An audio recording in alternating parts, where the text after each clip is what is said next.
Welcome back. It's time now to take a look at the top business stories.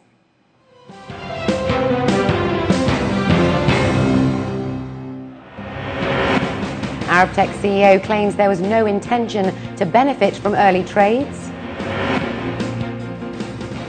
Lack of Arabic content and security fears prevent UAE's e-commerce growth.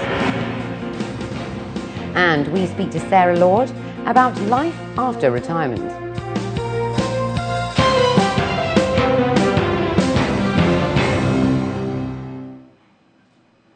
The GCC markets ended mostly higher today, and there were mixed results across the UAE bourses. The DFM was up 0.25% to close at the 1,668 mark. There were positive results within the property sector, as MR Properties rose by 1.25%, and Arabtech rose by over 2%. The banking sector also posted gains today, with Emirates NBD up 3.25% and Dubai Islamic Bank up 1.25%. DU rose just over 1%. 115 million shares were traded, valued at 183 million dirhams. And over in the capital, the ADX lost under 0.25% to close at 2,752 points. In the banking sector, Abu Dhabi Commercial Bank was up 2.25%, while Abu Dhabi Islamic Bank fell 1.5%. The property sector posted gains today as Aldar Properties rose over 2.5%, and Suru Real Estate was up nearly 2%. TACA rose 2%, and Dana Gas was up over 1.25%. 72 million shares were traded, valued at 134 million dirhams. Riyad Kamal, the CEO of Arabtech, has dismissed his 6-month trading ban from the SCA as trivial and unnecessary, as there was no intention to benefit from the 3 sales of stock traded back in May 2009, ahead of announcements made that Arabtech had won contracts. In a statement, the CEO said in many cases, investors buy shares ahead of good news and sell them afterwards. In this case, the selling program is happening automatically, as scheduled, regardless of the timing of good news. This clearly shows that there was no intention to benefit from the upcoming announcements. The SCA is taking action against Mr. Kamal as he traded stocks before the 10-day trading period before announcements were made. Well, to discuss this further, we're now joined by financial analyst Bruce Powers. Bruce, welcome back to the show. Thank you. So what do you make of this? I mean, what does this announcement say about the market and the transparency within the legislation within the markets? Well, I'd like to see a little more transparency in regards to the ban. There seems to be a little confusion around it still in the market by analyst commentary and some reporting commentary that I've seen. Yeah. The transaction happened back in May 2009, so why did it take so long for the SCA to act?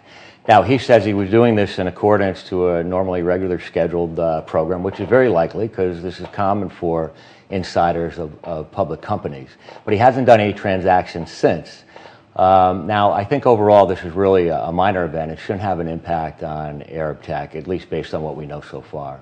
So do you think it's almost the SCA making a point and actually making a point to the industry, basically? Well, I think they probably are. They're trying to send a message to be on watch that we're watching over what's happening. It would have had a little better impact, I think, if it happened a month or two after the transactions occurred. Yeah. These transactions are not secret. They're reported to the regulator and or the exchange. So this information is public knowledge, as far as I know, at least in Abu Dhabi. Now, looking back to last week, we were chatting about how various commodities are looked to sort of take over from gold this year. What's been happening this week? Have you seen any advancements at all? Well, in both silver and gold, we've seen declines over the past week, and as well as in some other commodities. Now, both silver and gold are used as a hedge against economic uncertainty. We've seen some positive economic news come out recently, so that's having an impact on the metals. We're likely to see further correction in both metals, I think, in the short term.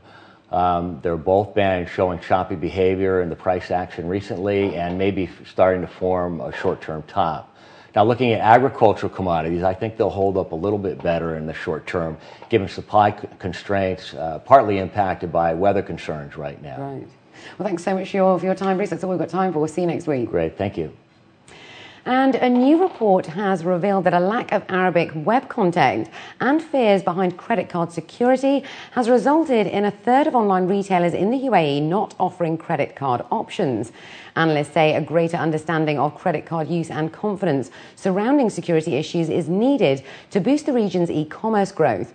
While 40% of sites offer wire transfers, experts say e-commerce is still maturing and that to offer credit card payments online, companies have to submit a large sum of money into an escrow account to cover bank risks that can also deter online transaction accounts.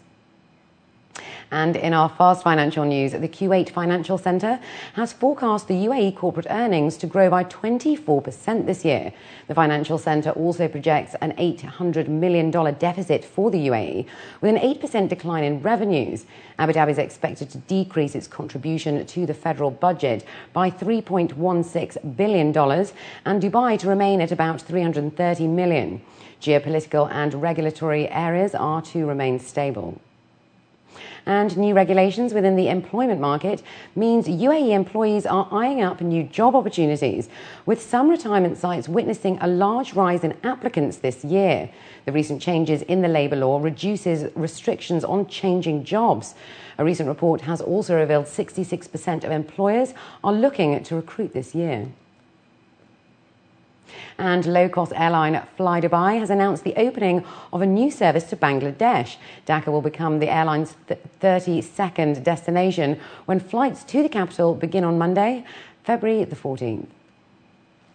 And after the break, we speak to Wealth Planning Director Sarah Lord about life after retirement.